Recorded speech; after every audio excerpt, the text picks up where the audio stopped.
féministe. À part ça, je suis une vieille dame qui a fait beaucoup de choses dans sa vie, qui a eu 2 métiers, mais si peu de temps que j'ai vraiment l'impression maintenant de n'être que féministe. C'est d'ailleurs ce que je réponds quand on me pose la question dans un formulaire métier. J'ai horreur du mot retraité, je ne mets jamais retraité, je mets féministe.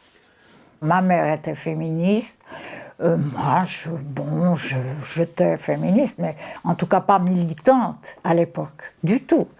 Quand j'ai commencé à travailler comme enseignante, au bout de 2 ou 3 ans, l'État de Vaud, c'était dans le canton de Vaud que je travaillais comme enseignante secondaire, et l'État de Vaud décide d'augmenter le salaire de tous les fonctionnaires, mais de façon linéaire, ce qui fait que ça augmentait l'écart entre les salaires masculins et féminins.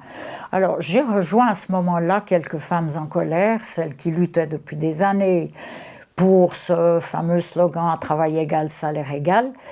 Et j'ai participé à cette lutte à ce moment-là. J'ai estimé toute ma vie que c'était vraiment un combat absolument important, essentiel, que toutes les féministes de tous les pays ont mené.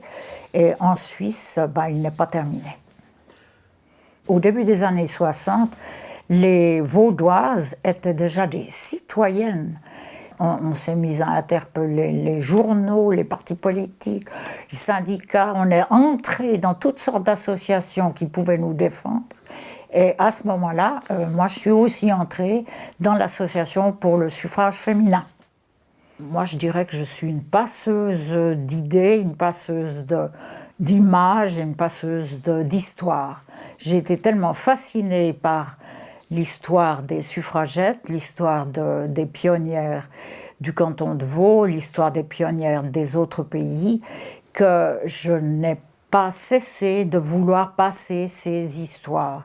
Et puis les images aussi, je trouve que c'est très important de passer des images, parce qu'on se souvient peut-être mieux de certains événements s'il y a une image derrière.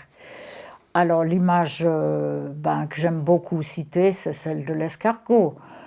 La SAFA 1928. 1928, je n'étais pas née.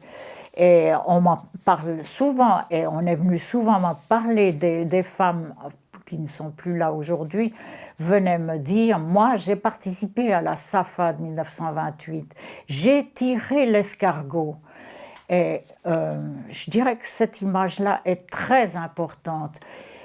La SAFA, c'était l'exposition du travail féminin, une immense exposition qui a montré tous les aspects, toutes les formes du travail des femmes en Suisse. Et les suffragettes vaudoises étaient certainement très nombreuses à être dans ce cortège, puisque le canton de Vaud a été le premier à réussir à reconnaître les droits politique de vote et d'éligibilité aux femmes. C'est une chance extraordinaire.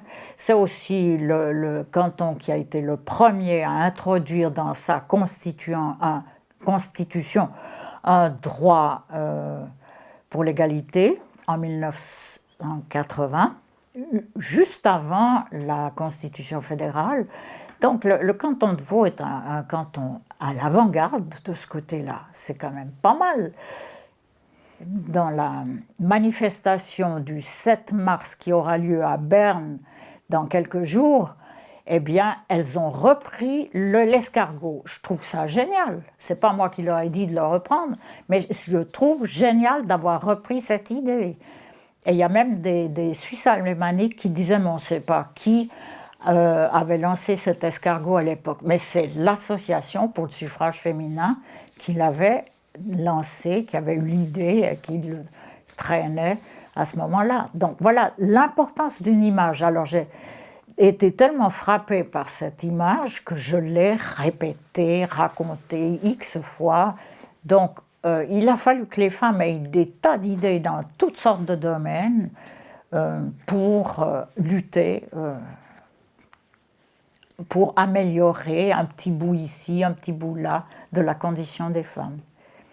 L'assurance maternité, ça c'est quand même incroyable. Voilà encore l'escargot qui pointe de ses cornes.